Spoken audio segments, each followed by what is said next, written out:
Hello, Steve White, Steve Arts 89. Well, I'm sort of reeling from the passing of Lee Gambon, who, among other things, was one of the sort of most prominent members of the Cinemaniacs movie club. And I discovered Cinemaniacs like years ago, I think back in 2013 or maybe earlier than that. What they do is they would have like annual calendars of movie screenings, often with a theme. Like one of the first ones I was aware of was the sequels movie marathon. They had Amityville 2, Jaws 2, Halloween 2, Omen 2, and I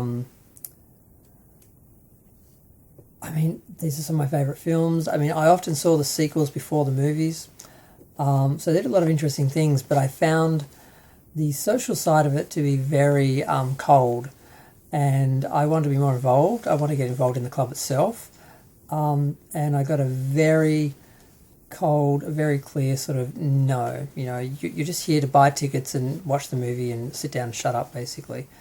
And I was really disappointed because I thought these are going to be people who love what I love, and I just wanted to be involved in that group. And it was very cliquey, and they were very clear that, you know, there is a separation between audience and club. You don't get to join the club, basically.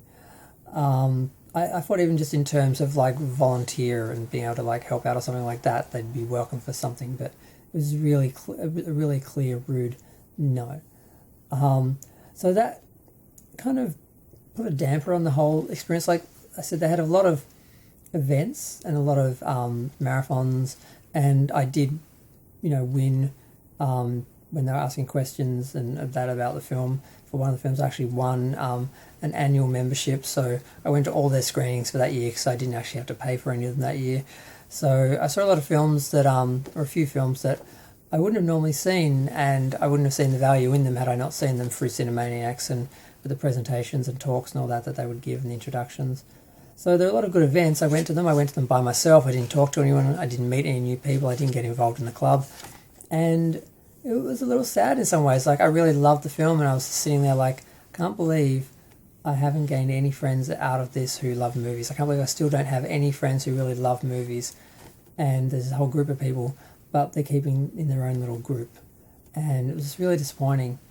I mean, twice I took people to events, or went with. One, I took a friend to Desperately Seeking Susan, and the other one was a cinema student, another movie fan, who went to see The Entity, and we saw it together. And I was sat in the front row because I have a high visual acuity, so I can adjust the screen from that angle, and it doesn't distort for me. But other people, it gives them headaches, and they can't do it. So I've upset a few people by making them sit too close to the cinema and ruin the screen and ruining the cinematic experience for them.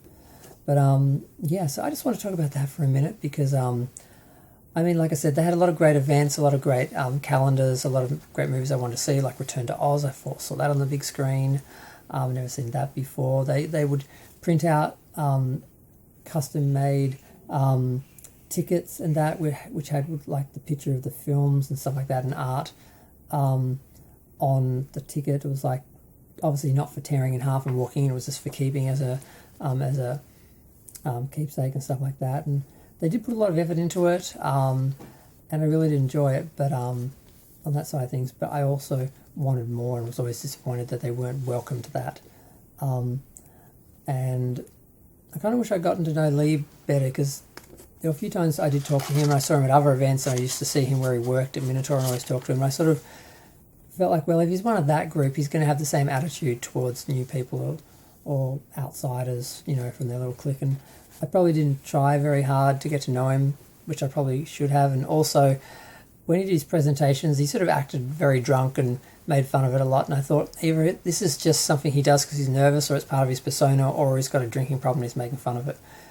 And because I have a history of alcoholism in my family, and people I know that have addiction problems and drinking problems, I just sort of was like, yeah, I'm just going to keep my distance from this whole thing. I'll just go enjoy the movies and then leave quietly and, you know, not bother anyone. It's basically what I did. But I'm going to go. Feel free to share, like, comment, subscribe. Let me know what you think. Did you go to Cinemaniacs, you know, their screenings? Are you a member now? I hear they're doing stuff at the Astor now. For a while they were doing stuff at a little very modern small cinema in, I think, St Kilda. And then there was for a while they were in Thornbury, in this little cinema just down from me that I discovered just before the 4 years ago, and I haven't been to any movies since that. So I never actually went. I've been in and looked around the actual venue, but I've never actually been. And the last thing I heard, they were actually doing their screenings at the Astor, and they had a film on that I really wanted to see, and I'm like, I kind of miss Cinemaniacs, at least the movies. I'm gonna go. Bye.